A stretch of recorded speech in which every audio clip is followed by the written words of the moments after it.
नमस्कार दोस्तों, मैं Om Prakash Goswami education to all YouTube channel में आपका हार्दिक स्वागत है। इस वीडियो में आप द्वितीय आवधिक परीक्षा यानी PT2 exam 2022-23 class 10th Hindi का पेपर देखेंगे, जो कि 40 मार्क्स का और 1 घंटा 30 मिनट का होता है। पेपर के खंड क में सबसे पहले एक अपठित गद्यांश दिया गया है, जिस पर आधारित एक एक अंक के 5 MCQ टाइप प्रश्न पूछे गए हैं।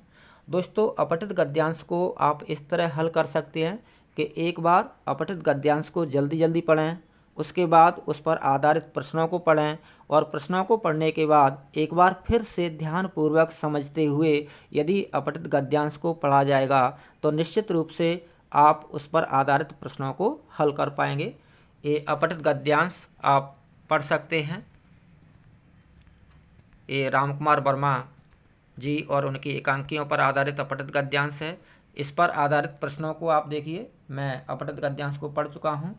पहला प्रश्न है, उक्त अवतरण का उपयुक्त शीर्षक क्या होगा? शीर्षक यानी नाम, तो इसका सही उत्तर है ब, डॉक्टर राम कुमार वर्मा के एकांकी। दूसरा प्रश्न है, डॉक्टर राम कुमार वर्मा ने किस प्रकार की एकांकियों की रचना की है? तो स ऑप्शन सही है, ऐतिहासिक व समस्या मूलक। अगला प्रश्न है, डॉक्टर रामकुमार वर्मा के एकांकी का मूल स्वर है? तो आदर्शवादी, ब ऑप्शन सही है, आदर्शवादी। अगला प्रश्न है, रंगमंचीयता एवं अभिनेता की दृष्टि से वर्मा जी के एकांकी कैसे हैं? सफल। अगला प्रश्न है, वर्मा जी की समस्या मूलक एकांकियों में चित्रण किया गया है? तो पहला ऑप्शन ही सही है, शिक्षित मध्यम वर्गीय दंपतियों की समस्या का चित्रण किया गया है। अगला दूसरा जो प्रश्न है, इसमें एक अपठित काव्यांश दिया गया है, जिस पर आधारित एक एक अंक के 5 MCQ टाइप प्रश्न पूछे गए हैं। अपठित गद्यांश की तरह ही अपठित पद्यांश को हम हल करने का प्रयास कर सकते हैं। ये अपठित काव्यांश पद्यांश पढ़ सकते हैं, बहुत ही सुंदर काव्यांश है।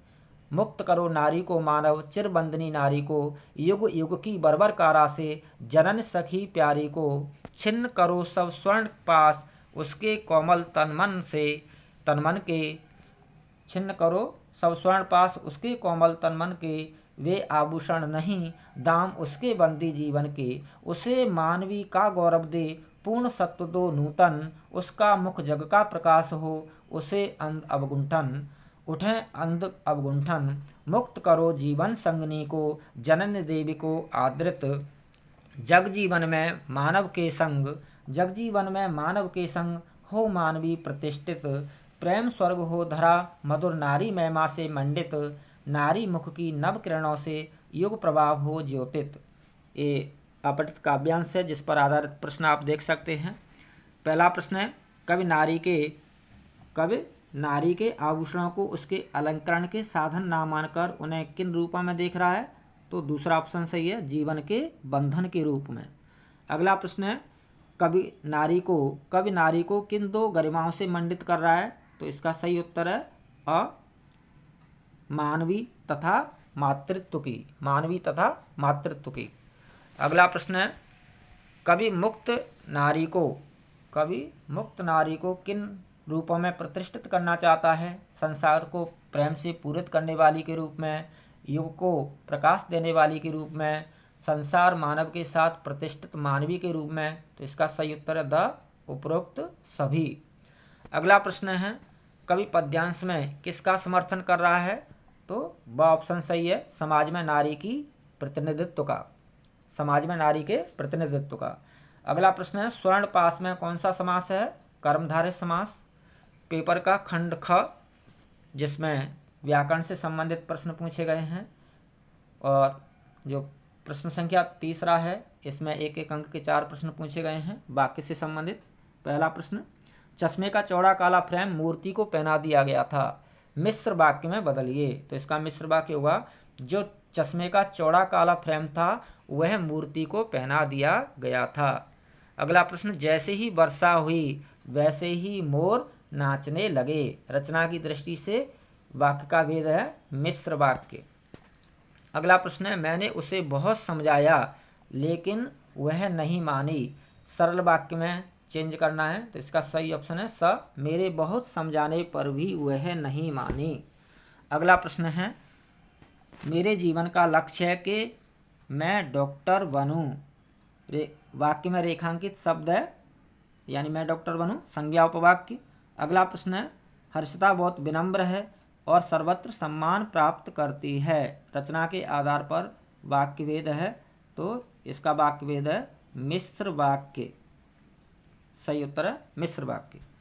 अगला प्रश्न है, वह पुस्तक पढ़ता है, रेखांकित पद का परिचय है। तो सही उत्तर है ब, पुरुषवाचक सर्वनाम, पुल्लिंग, एक वचन, कर्ता, कारक।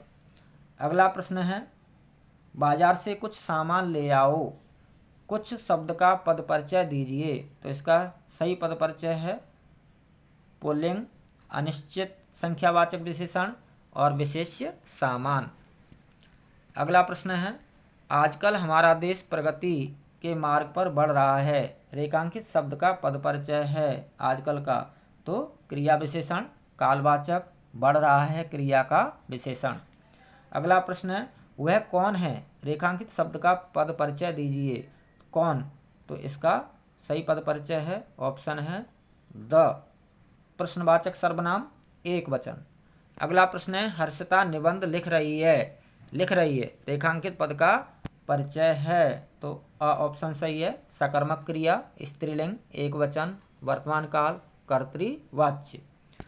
अगला प्रश्न, जिसमें पाठ्यपुस्तक के गद्य पाठों पर आधारित प्रश्न पूछे गए, 2-2 अंक के 4 प्रश्न, 8 अंक के प्रश्न आप पढ़ सकते हैं और आने वाले एग्जाम की आप तैयारी कर सकते हैं। अगला जो प्रश्न है छठा, इसमें 2-2 अंक के 3 प्रश्न पूछे गए हैं, 6 अंक के, जो कि पाठ्य पुस्तक की कविताओं पर आधारित प्रश्न हैं। प्रश्न आप देख सकते हैं, हल कर सकते हैं, एग्जाम की तैयारी कर सकते हैं। क्वेश्चन संख्या 7 में आपकी जो कृतिका है, कृतिका के पाठों पर आधारित प्रश्न हैं। और क्वेश्चन संख्या 8 में पत्र पूछे गए हैं, 2 पत्र दिए गए हैं, 2 में से कोई एक पत्र लिखना है। पत्र किस तरह से लिखना चाहिए, इसके लिए आप पत्र लेखन वाला वीडियो देख सकते हैं चैनल पर। बहुत बहुत धन्यवाद, हार्दिक शुभकामनाएं, all the best, good luck, जय हिंद।